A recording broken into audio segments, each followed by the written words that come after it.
नमस्कार, मैं हूं प्रदीप पाल और आप देख रहे हैं HDI भारत न्यूज़ का खास प्रोग्राम आपकी बात। आपकी बात में है आज शाहाबाद विधानसभा के सपा प्रत्याशी आसिफ खां बब्बू जी। आसिफ खां राजनीति में एक अपनी अलग पहचान रखते हैं और 2007 में वो बसपा से विधायक भी रहे हैं। इसके साथ ही 1995 से लगातार 4 बार नगर पालिका अध्यक्ष भी रहे हैं। वर्तमान में इनकी पत्नी नसरीन बानो शाहाबाद नगर पालिका अध्यक्ष हैं।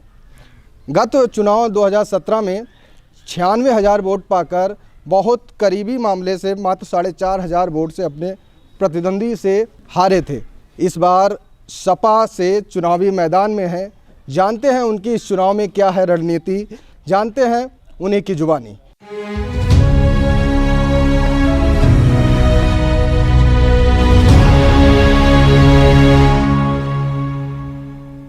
नमस्कार आसिफ जी, आपका स्वागत है HDI भारत न्यूज़ के खास प्रोग्राम आपकी बात में। नमस्कार, बहुत बहुत आप सबको बधाई। सबसे पहले मैं यही जानना चाहता हूं कि इस चुनाव में आपकी क्या रणनीति है। क्या आपको लगता है कि जीत का सेहरा आपके सर पर बांधेगी पब्लिक? देखिए, ये चुनाव जो 2022 का चुनाव होने जा रहा है, ये बिल्कुल अलग तरह का चुनाव है। 2014 का चुनाव देखा, 2017 का चुनाव देखा, 2019 का चुनाव देखा, वो इमोशनल बेस पर चुनाव हुआ था। 2014 में जो चुनाव लोकसभा का हुआ, उसमें ये लगा कि शायद बहुत कुछ बदल जाएगा पूरे देश के अंदर, प्रदेश के अंदर। फिर 17 में चुनाव और 17 वाला चुनाव भी उसी पैटर्न में चला गया। जिन लोगों ने काम किए थे, जनता उनको नकार गई और एक इमोशनली ब्लैकमेल करके भारतीय जनता पार्टी ने पूरे प्रदेश का वोट ले लिया। और वोट लेने के बाद 17 से लेकर 22 तक जनता भी ये महसूस कर रही है, समाज ये महसूस कर रहा है कि वाकई में हमको ठगा गया है। विकास के नाम पे ये सरकार जीरो रही है, विकास के नाम पे ये फेल रही है, हेल्थ के नाम पे ये सरकार फेल रही है, एजुकेशन के मामले में ये सरकार फेल रही है, रोज़गार देने में ये सरकार फेल रही है। कोई एक नहीं 5 साल में बता सकते हैं भारतीय जनता पार्टी के लोग या इस सरकार के लोग कि हमने 5 साल में समाज के लिए, जनता के लिए कुछ किया है। लेकिन भाजपा तो कह रही है कि दोबारा सरकार बनाने के लिए बहुत ज़्यादा आश्वस्त है। आपको क्या लगता है? देखिए, जो भी सरकारें होती हैं और जो सरकार में बैठे लोग होते हैं, वो चाहे मंत्री हों, उसके बड़े लोग हों, नीचे लोग हों, विधायक हों, MLA हों, वो बहुत जल्दी कुर्सी छोड़ना नहीं चाहते हैं। और उनके जो नीचे के लोग होते हैं, वो उन्हें हरे हरे सपने दिखाते हैं, सुनहरे सपने दिखाते हैं। और सरकार में बैठे हुए लोग, उनको सब हरा हरा दिखता है। हम 2007 में हम MLA थे, BSP से MLA थे, हमारी BSP को हरा हरा दिख रहा था। 9 में लोकसभा का चुनाव हुआ, अधिकारियों ने बहन जी को चढ़ा दिया कि बहन जी आपकी 70 सीटें आ रही हैं। हम लोग कहते थे कि लड़ाई बहुत टफ है, लड़ाई बहुत टफ है, मगर अधिकारी लोग उनको हरा बहन जी को सपना दिखा रहे थे। नतीजा ये हुआ कि 2009 में हम लोग 21 या 22 सीट के बाद, उतनी कांग्रेस थी, उतनी BSP थी, उतने लगभग ये भाजपा और दूसरी पार्टियाँ थीं, समाजवादी पार्टी थी। वो हरा हरा सपना था और हरा हरा दिख रहा था। नतीजा जो देता है, एक्चुअल जो ज़मीन की ग्राउंड होती है, जो फील्ड की काम होते हैं, उस पर अगर सरकार के काम इम्प्लीमेंट नहीं होंगे, उतरेंगे नहीं, नौजवानों को रोज़गार नहीं मिलेगा, बेरोज़गारों को धंधा नहीं मिलेगा, और जो परेशान है उनकी परेशानी नहीं दूर होगी, तो कोई समस्या का हल अगर नहीं होता है तो सरकार वहाँ फेल हो जाती है। सरकार ऊपर पर अच्छी सरकार चल रही है, मीडिया में सरकार अच्छी चल रही है, अखबारों में सरकार अच्छी चल रही है, चैनलों पर सरकार अच्छी चल रही है, मगर आम जन से जब आप बात करेंगे, वो महंगाई की मार से पस्त है, उसकी कमर टूट गई है। सिलेंडर आप 2014 से पहले सिलेंडर देख लीजिए, 450 में आया करता था। आज 16 में सिलेंडर उन्होंने फ्री दिए, 16 तक सिलेंडर 450 में आया करता था। सिलेंडर देने के बाद आज सिलेंडर की कीमत 1000 हो गई है। डीजल 55 रुपये में था, 100 के पार, लगभग 100 पहुँचा दिया। पेट्रोल 65 में था, लगभग 100 क्रॉस कर दिया। इनको जनता की फिक्र नहीं है। भारतीय जनता पार्टी, हमारा तो अपना ये मानना है कि भारतीय जनता पार्टी सिर्फ धन्ना सेठों की पार्टी है। ये वोट तो आम जन का लेते हैं, सर समाज का वोट लेते हैं, सर समाज को लाइन पे लगाते हैं, मगर जब कुछ देने की बात आती तो ये जो बड़े लोग हैं उनको बड़ा करती है और गरीब को सिर्फ ये मिटाने का नहीं बल्कि मारने का काम करती है। आपको क्या लगता है कि शाहाबाद का माहौल कैसा है? देखिए, शाहाबाद का माहौल आप को काफ़ी वेट करना पड़ा। आप देख ही रहे हो, सब हमें भी हरा हरा दिख रहा है सब, मगर हमें अपने कार्यकर्ताओं के दम पे हरा हरा दिख रहा है, सर समाज के दम पे हमको हरा हरा दिख रहा है, हमको लग रहा है। और कभी भी राजनीति में हमने पीछे मुड़ के नहीं देखा। 95 में पहली बार चेयरमैन बना, दूसरी बार 2001 में चेयरमैन बना, उससे ज़्यादा वोट पाए। 6 में फिर चेयरमैन बना, उससे ज़्यादा वोट पाए। 2002 में एमएलए का चुनाव लड़े थे, 3000 वोट से हारे थे। 7 में लड़ा, उससे ज़्यादा वोट पाके एमएलए बना। 12 में चुनाव हुआ, 79,000 वोट पाके चुनाव हारा। 17 में चुनाव हुआ, 97,000 वोट पाके चुनाव हारा। तो राजनीति में कभी पीछे मुड़ के नहीं देते। कार्यकर्ता और सर समाज के दम पर साथियों, जो हमने यहाँ पर एक जगह बनाई है और जो मुकाम बनाई है, लोगों को दिल जीत कर राजनीति करते हैं। लोगों को बेवकूफ़ बना कभी हमने राजनीति करी नहीं है। और कब कितना सरकार किसी को चलती हो, हमारा कार्यकर्ता, हमारा वर्कर, उसको हम सलाम करते हैं। उसने कभी मेरा साथ नहीं छोड़ा। और बुरे वक्त पे खासतौर से चुनाव का टाइम होता है कि लोग 5-5 साल मुझसे नहीं मिलते हैं। चुनाव को टाइम पे ऐसे हम हस्तियों को देखते हैं, वो मुझसे मिलते नहीं, गाड़ी लिए घूम रहे हैं, डोर टू डोर वोट मांग रहे हैं, सिर्फ इसलिए उनको मालूम है कि अगर शाहबाद विधानसभा का कोई विकास करा सकता है, सर समाज का कोई सम्मान बढ़ा सकता है, तो फिर सिर्फ एक ही नाम है, वो नाम है समाजवादी पार्टी के प्रत्याशी आसिफ खां बब्बू। किन मुद्दों को लेकर शाहाबाद की जनता के पास आप इस समय जा रहे हैं? क्योंकि भाजपा कह रही है कि उसने गुंडा राज खत्म किया, उसने बहुत ज़्यादा विकास किया। किन मुद्दों के लेके जा रहे हैं?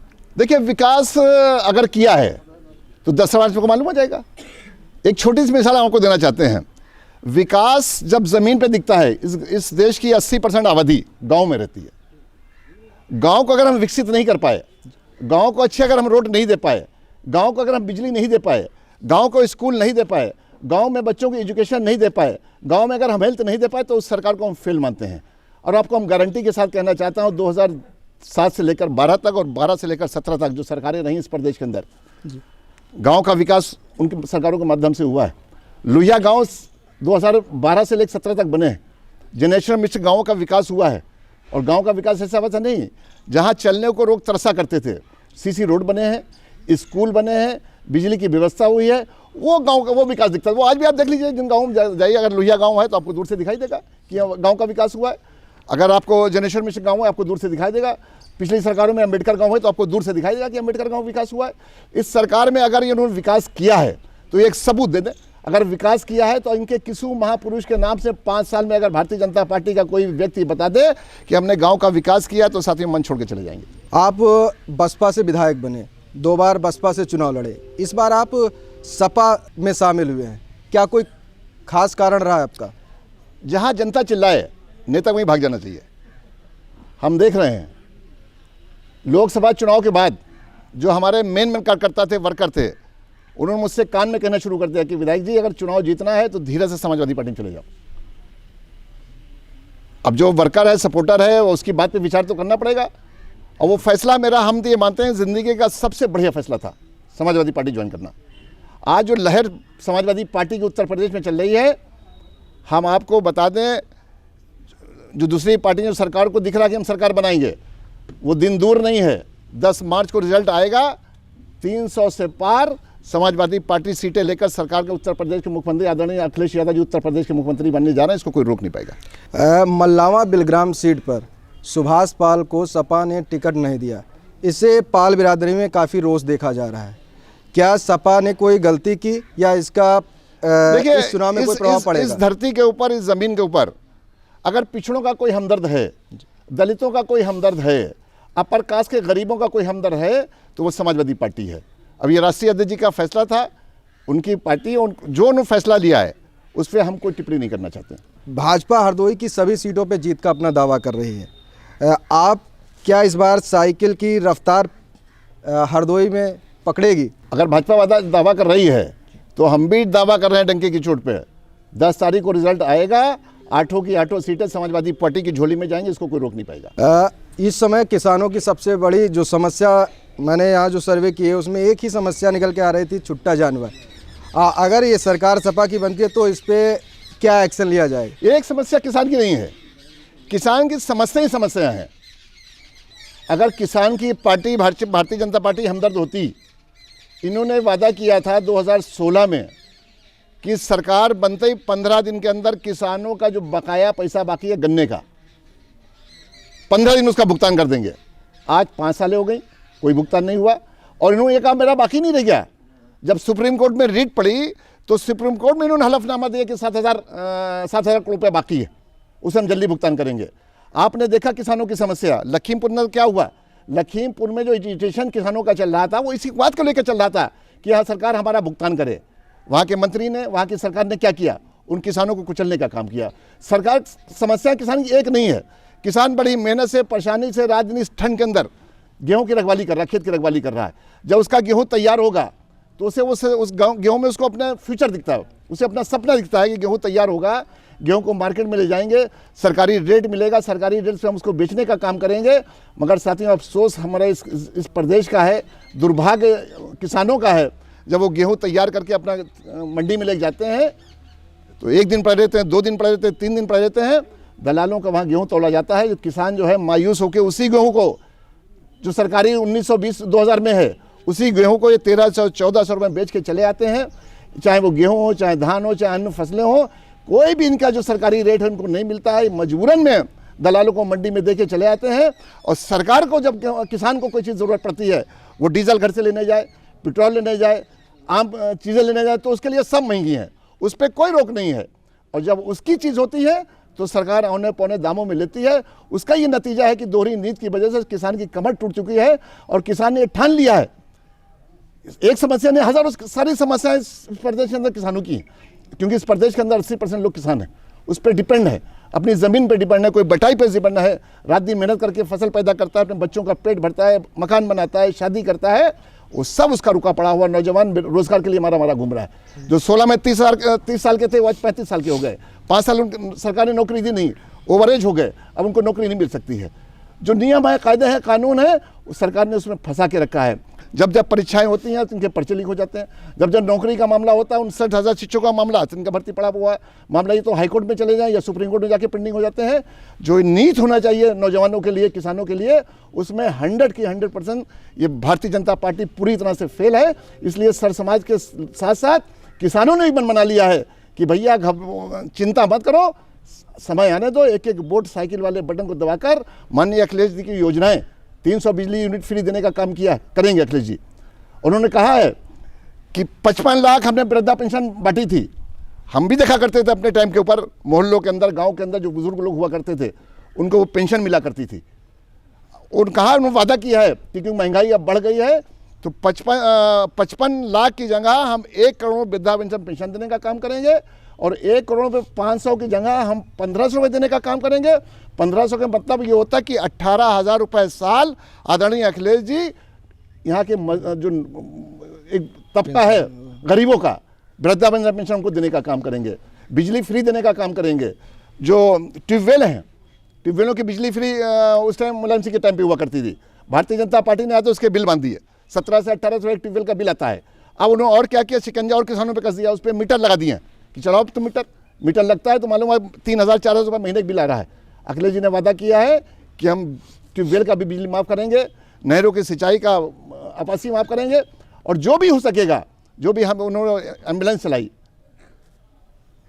100 नंबर पुलिस चलाई है, पुलिस के लिए जो व्यवस्था करी, जो भी व्यवस्थाएं थी, आप कम टाइम के अंदर देखिए कितना बड़ा काम लखनऊ में किया, एक्सप्रेस वे बनवाए, आम लोगों की बात सुनिए। और उन जो रुके हुए काम थे सरकार ने वो काम जांच के नाम पे सब रोक दिए थे। वो कोई भी एक काम नहीं है बता दें लखनऊ से लेकर पूरे प्रदेश के अंदर 5 साल के अंदर कि भारतीय जनता पार्टी ये बता नहीं सकता, उनका कार्यकर्ता वर्कर नहीं बता सकता ये भारतीय जनता पार्टी द्वारा किया हुआ काम है। हज़ारों काम आपको हम गिना देंगे माननीय अखिलेश यादव जी ने किए हैं। जनता का विश्वास अखिलेश यादव के टाइम पे उस टाइम भी था। इनके इमोशनल ब्लैकमेलिंग से लोग समझने लगे थे शायद इससे बढ़िया कोई समय आ जाएगा, रामराज आ जाएगा और नौजवानों को रोजगार मिल जाएगा, किसानों की आय दुगनी हो जाएगी। आय दुगनी होने का वादा भी किया था, मगर नतीजा क्या हुआ निकला, आज आय तो दुगनी नहीं हुआ, ड्यूटी दुगनी ज़रूर हो गई। रात में लोग अपने घर में ठंड के अंदर घर में जिसको बच्चों के साथ सोना चाहिए था वो डंडा और लाठी लिए बेचारे अपने रात भर अपने खेत रखाने का काम कर रहे हैं और वो इस बात का इंतजार कर रहे हैं कि जिस तरह इस ठंड में सरकार ने उनको कपाया है उसी तरह से वो इंतजार करने के समय आएगा इस सरकार को कोने में खड़ा करके माननीय अखिलेश यादव जी को उत्तर प्रदेश का मुख्यमंत्री सर्व समाज के लोग बनाने जा रहे हैं। जैसे आपने कहा कि 300 यूनिट फ्री बिजली देंगे, अभी योगी जी ने कहा था ये एक जुमला है, ये कहाँ से देंगे फ्री? इनको विपक्ष का हर काम जुमला लगता है। अच्छा, अब इनका बात सुन लीजिए।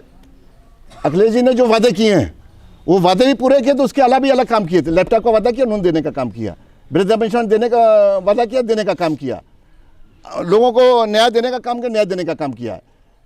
अगर इनको इतना डर लग रहा है 300 यूनिट बिजली फ्री होने से, जैसे अखिलेश जी ने वादा किया 1 जनवरी को कि प्रदेश के लोगों को हम इतना बड़ा तोहफा देने जा रहे हैं कि वो आराम से अपने घर में बिजली जलाएं, कोई बिल ज़ीरो आएगा। इनको पेट में दर्द शुरू हो गया है, इन्होंने फ़ौरन क्या किया कि बिजली के बिल आधे कर दिए। भाई तुम जब आधे कर सकते हो तो हम ज़ीरो नहीं कर सकते। और सारी सोच समझ के अगले दिन सारे उस पर होमवर्क कर लिया है कि कैसे माफ़ करेंगे, कैसे काम करेंगे, एक एक चीज़ पे होमवर्क करके रखा हुआ है। इनकी बातें ये जाने, हम अपनी बात कहना चाहते हैं। आदरणीय अखिलेश यादव जी की बात कहना चाहते हैं। अखिलेश जी ने जो कहा है वो 100 का 100% पूरा करेंगे और कोई रोक नहीं पाएगा। मालिक ने चाहा, आदरणीय अखिलेश यादव जी उत्तर प्रदेश के मुख्यमंत्री बनने जा रहे हैं। आपसे आखिरी सवाल कि शाहाबाद विधानसभा में ऐसे कौन से महत्वपूर्ण कार्य रह गए हैं जो आप अगले 5 सालों में करेंगे? मैंने आपको पहले ही बता दिया, हम 5 साल जब 7 से 12 तक विधायक थे, हमारे पछुए के लोग कुछ यहाँ पर बैठे हुए हैं उस क्षेत्र जहाँ इन लोगों ने हमको विधायक बनाया था। और पछुआ को पछुआ इसलिए बोला जाता था कि प्रदेश का सबसे पिछड़ा हुआ क्षेत्र था। चलने के लिए सड़क नहीं थी, पीने के लिए पानी नहीं था, बच्चों के लिए स्कूल नहीं थी और कहीं भी हेल्थ का कोई सेंटर नहीं था। विधायक बनने के बाद सबसे पहले हर बड़े बड़े गांवों को, छोटे छोटे गांवों को, अम्बेडकर गांवों से उन गांवों को ऊपर से योजनाएं ला के, पैसा ला के उन गांवों को सबसे पहले पक्की सड़कों में तब्दील बनाने का काम किया था। सड़कों का काम किया था, बिजली का काम किया था, स्कूल का काम किया था। बड़े बड़े मुद्दे थे। पिपरिया का पुल का मुद्दा था, सबसे पहले उस पिपरिया के पुल को बनवाने का 6 महीने में काम शुरू कर दिया था। बिजली घर का मामला था, पाली रोड पे इतना बड़ा बिजली घर भाई जो कम से कम 20 साल पहले बन जाना चाहिए था, मगर पीछे विधायकों ने, पीछे सरकार ने उस पर गौर नहीं किया था। हमको मालूम था कि जनता चाहती क्या है। जनता सिर्फ वो चाहती है, उसे न जात चाहिए, न पात चाहिए, न धर्म चाहिए, उससे सिर्फ विकास चाहिए, उसको सिर्फ सम्मान चाहिए। और उसकी जनता की नब्ज़ के ऊपर हम लोग खड़े उतरने की पूरी कोशिश करते हैं। उसके सम्मान को भी बचाते हैं और उसकी जो ज़रूरत की चीज़ें, चाहे सड़क हो, चाहे बिजली हो, चाहे हेल्थ हो, उसको पूरा ईमानदारी से पूरी कोशिश करने का काम करते हैं। धन्यवाद। आप HDI भारत न्यूज़ से जुड़े। ये थे हमारे साथ सपा प्रत्याशी आसिफ खां बब्बू जी। ऐसे ही वीडियोज़ देखने के लिए आप हमारे साथ बने रहिए। HDI भारत न्यूज़ को सब्सक्राइब कीजिए। नमस्कार।